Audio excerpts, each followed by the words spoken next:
are the main entrance of the National Air and Space Museum.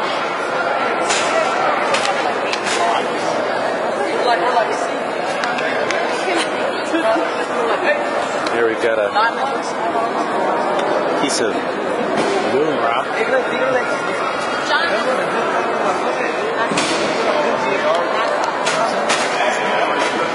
we've got the space capsule of the United States. Let's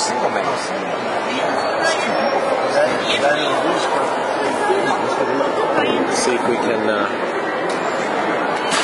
get rid of some of that glare. Not a good plane. I'm a good plane.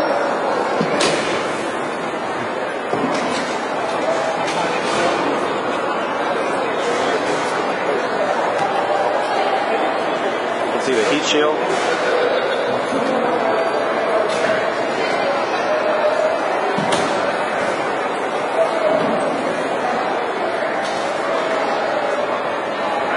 This one is the Gemini 4. Up above us,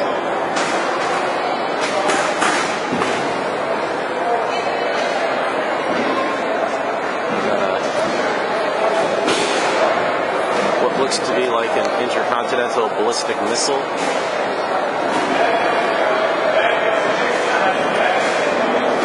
Got the Sputnik.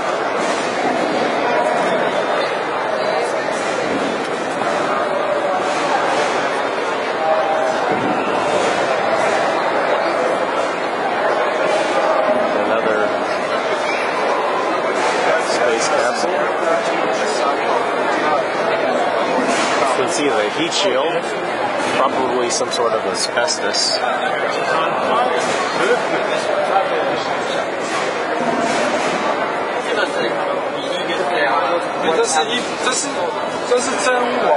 It's Apollo 11.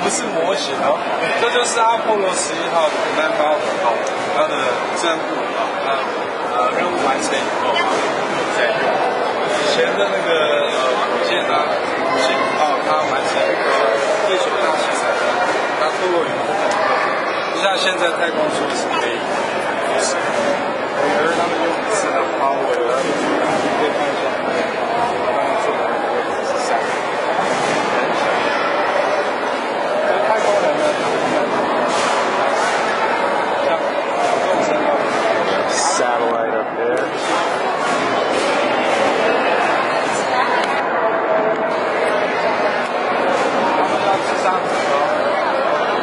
You can see the spaceship. Spaceship 1 is right there.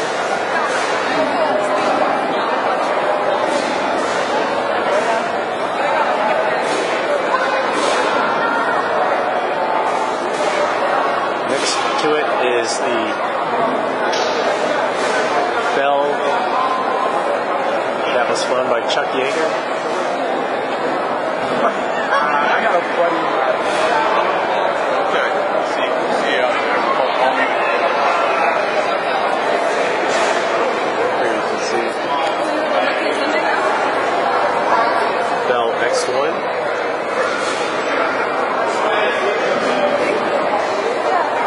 Spaceship 1. Here's Voyager 3.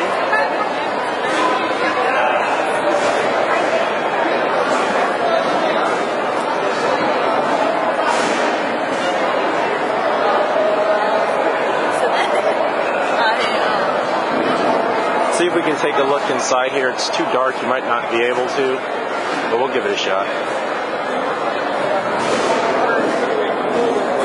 Yeah. A little bit too dark. Got the Spirit of St. Louis up above us. This is the actual airplane.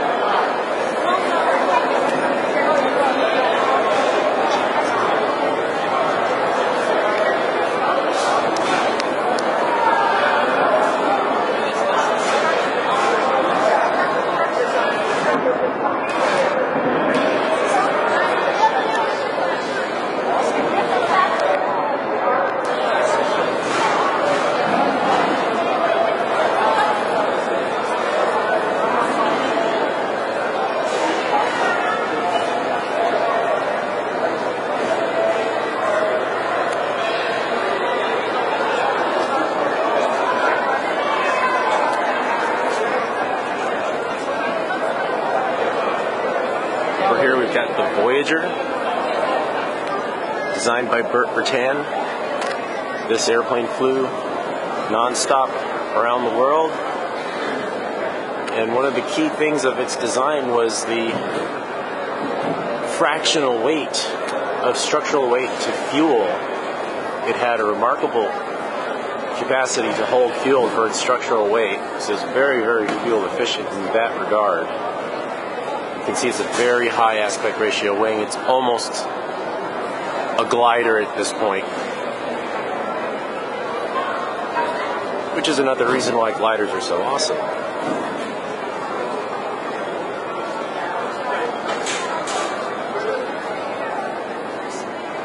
Hey, what's up?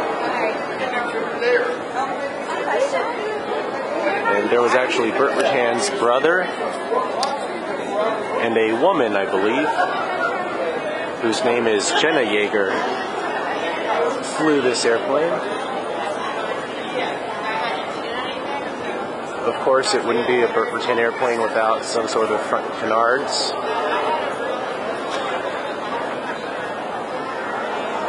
It's hard to get the whole airplane in frame because it's so large. That gives you a better view. You can see lots and lots of wing on that airplane.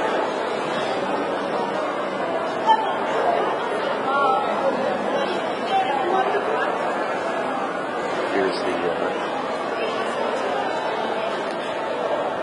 poster.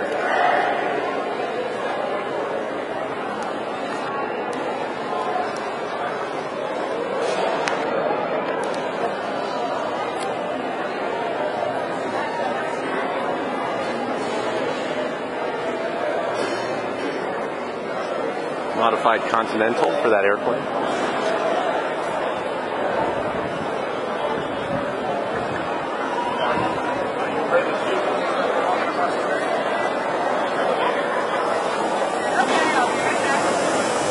Over here, there's a kids section.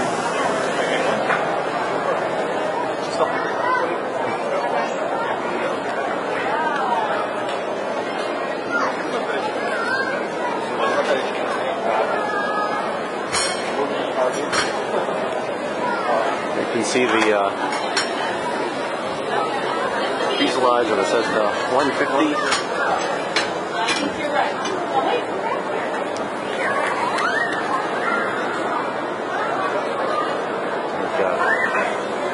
Looking at Earth.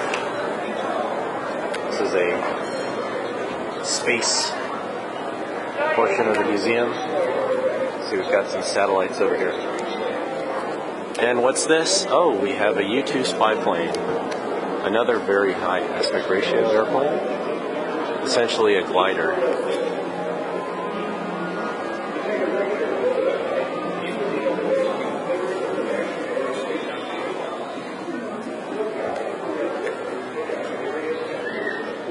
course, you wouldn't be a scientist without a lab coat.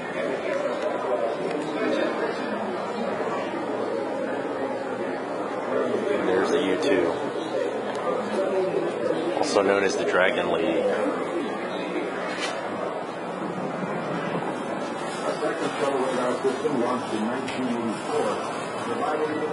Of course, if you remember history, Gary Powers got shot down in one of these. There we can see the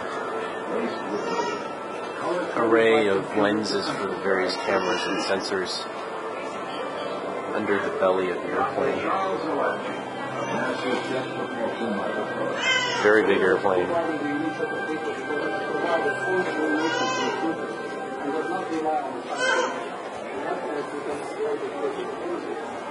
Next to it, we've got another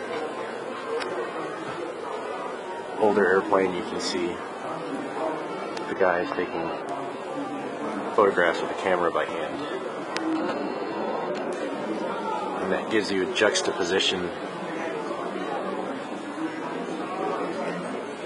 of about 50 years of advancement right there, which is pretty interesting.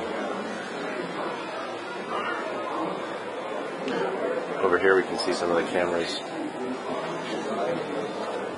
that look down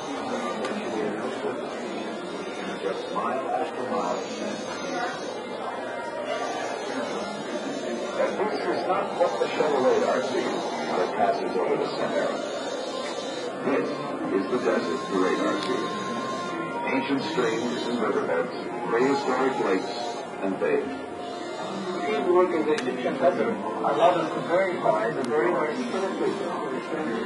Keep in mind, this airplane was flying over you at 60,000 feet and could take a picture of your license plate and tell you the numbers on it. So that's quite a remarkable engineering feat.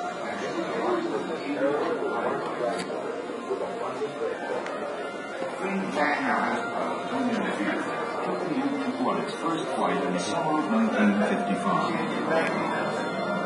It was extremely light, red. It was probably one of the most fragile airplanes that we had ever built at Lockheed, because it had to fly at great heights, up around 7,000 feet, and unfitted on height in those days. Less than a year after its first flight, the U-2 began the reconnaissance work it was designed for, flying highly classified missions. During one of these missions, a Soviet missile shot down a U-2 piloted by Francis Gary Powers in May of 1960. Powers survived and eventually returned to the United States. Probably the U-2's greatest contribution to national security came in 1962. U-2s flying over Cuba brought back photographic proof of Soviet missile installations on that island 100 miles from American shore. This is a survival kit for a U-2 pilot. It's got shark repellent, radio with a battery, desalinization kit, fishing kit, sharpening stone, machetes, lip balm, sunscreen, a monocular, insect repellent, a compass, a whistle, water purification tablets, and dye markers.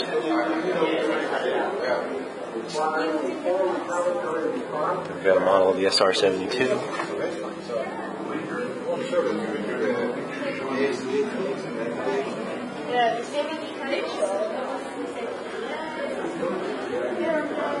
Keep in mind, Gary Powers was considered a traitor by a lot of Americans because he had cyanide pills in his suit to kill himself if he was shot or captured, and he did not use those pills. And after he crashed, a lot of Americans were not very happy about that.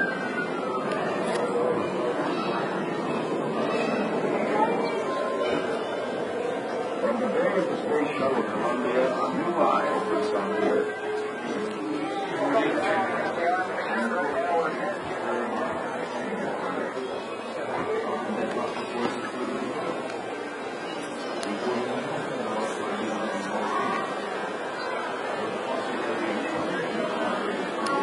See an aerial photograph, and I really like these airplanes because they are all hand-built craftsmanship. I